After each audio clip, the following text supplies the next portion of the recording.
Hi, I'm your host Vasco Duarte. Welcome to the Scrum Master Toolbox podcast, where we share tips and tricks from Scrum Masters around the world. Every day, we bring you inspiring answers to important questions that all Scrum Masters face day after day. On Fridays, we talk about the product owner role in Scrum. We talk about patterns and anti-patterns that relate to ours and the team's collaboration with the product owner. And we've also put together a course to help you navigate that relationship. There's 18 modules, nearly 8 hours of tools, techniques, videos, handouts, presentations you can use to help you and your team work better with your product owner. The course is available at bit.ly/coachyourPO. All lowercase, all one word. That's bit.ly/coachyourPO. And now, on to the show, the Product Owner Show. Hello, everybody. Welcome to our TGIF and Product Owner episode this week with Inderdip Vrij. Hi, Inderdip. Welcome back. Hey, Vasco. So, Inderdip, on Fridays, we explore the role of the product owner and how we can help the product owner, because we know, of course, PO and Scrum Master are the dynamic duo in a Scrum team. They need to learn and to be able to collaborate very effectively. And in order to understand that, we look at two aspects. And the first one we focus on is anti-pattern. So, Inderdip, share with us what might have been the worst product owner anti-pattern that you've witnessed in your career. I have seen some anti-patterns where product owners are not available for the team. They don't have time for the team. And when team needs them, because it's so important to product owner to be present to answer any question which team has. Because they are not present, then team can't work effectively, right? And then I've also seen where product owner, they don't have a product vision, what they really want to. They cannot tell the team what is the business value of what the team is going to work on. So why team should work on that piece of work. And I think the other thing is product owner, when they try to pressurize the team to do more work, they will question their estimates and they will try to enforce them to do more work beyond their capacity. So it's kind of unreasonable expectations from PO, and they work more like commanding the team rather than working with the team. So one of the things that we need to do as Scrum Masters is to learn to deal with these anti-patterns. So you mentioned 3, not being available, not having a vision, and pressuring the team. What have you learned in your career about how to deal with these anti-patterns? Right. So as a Scrum Master, your role is making sure that, Scrum works as it should. So it is your responsibility. So I would talk to the product owner as probably in one-to-one, or even, take the product owner through the Scrum, what is the role of the product owner and how product owners should be working with the team. And I think that will be one I would start with. So probably in this case, product owner hasn't worked in Agile. He might, or she might have come from the traditional development, software development work. So has been maybe a business analyst. So it's kind of making sure that they understand how Scrum works and what is their role in this team. So that is one thing. And making sure that team is not pressurized. So it's kind of having that relationship and talking to the product owner that we both are working in the same direction. So our goal is same. We want to get the best out of the team, and to work with the team, you have to work along the team and not kind of command the team to do. So you have to take team along with you. So I think it's just that kind of coaching or mentoring session for with the product owner and take them on the Scrum journey, how it should be.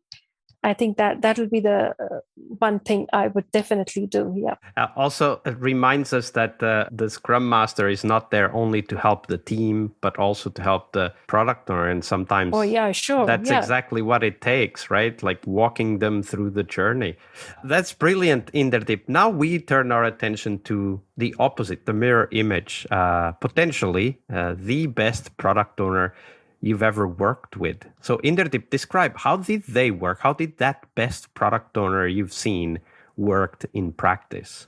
So the best product owner I have worked, there are few.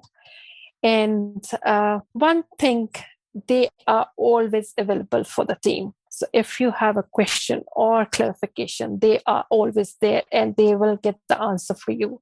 And they will take time out to participate in the team meetings where they have to be there. Another thing, I think they emphasize the business value. They try to connect the dots. The piece of work you're doing, how does it translate into the business value? Like what value the team is. I think it's so important because people will work as they understand the business value. They work keeping that in mind, and then they can connect to the, even with the customer or empathize with the customer if developers understand the business value, why we are doing this. And the product owners, the great product owners I've worked with, they always have their priorities clear. They're very clear what we need to do next. And they are able to tell the team, like, this is how we are going to do. And if there is any change come, they are very clear why this change in the priority has come up with. And they are very capable of, or they are very good at articulating that why do we have to do this or change a little direction. And, and another thing, when we start on a big piece of functionality or a big feature, some product owners I've worked with, they will have a very, very nice way of kicking off that feature, and they will take the team through just the kind of an overview of that epic so that people understand what is it, not just we'll jump into the kind of refinement session and start talking about some features. So they will give you the overview, and then team have clarity on what we are trying to do. And then the other thing is, I think they really connect with the stakeholders and the customers. So they are kind of a good bridge between stakeholders and the customer. And if some of the product owners I've worked with, they're so good, they will try to involve the stakeholders within the team. Like they will try to get them as close as possible to the team so that team can listen from the stakeholders directly.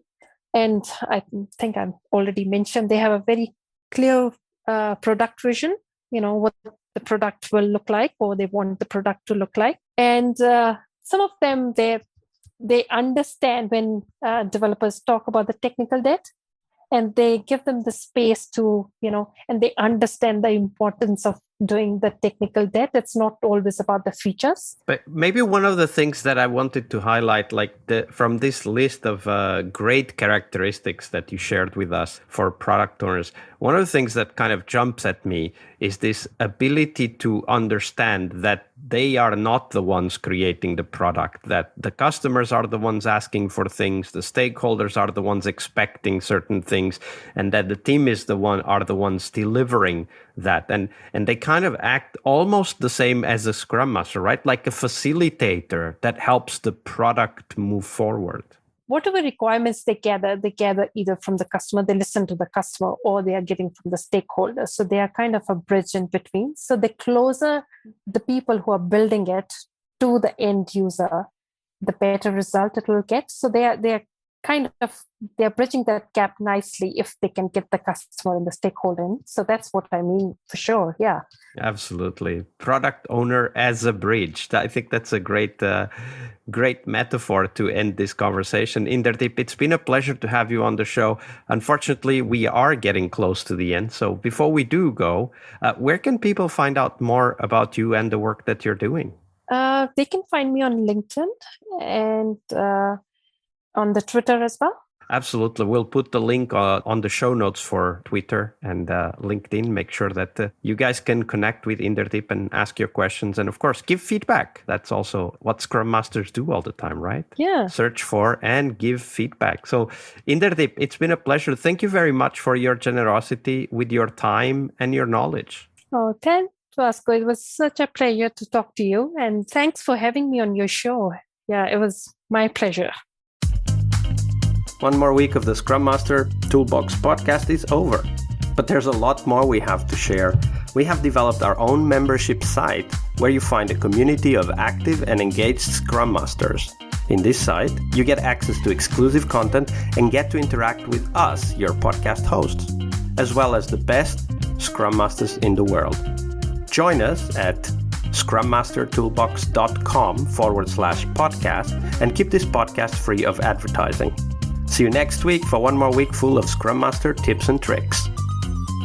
We really hope you liked our show. And if you did, why not rate this podcast on Stitcher or iTunes? Share this podcast and let other Scrum Masters know about this valuable resource for their work. Remember that sharing is caring.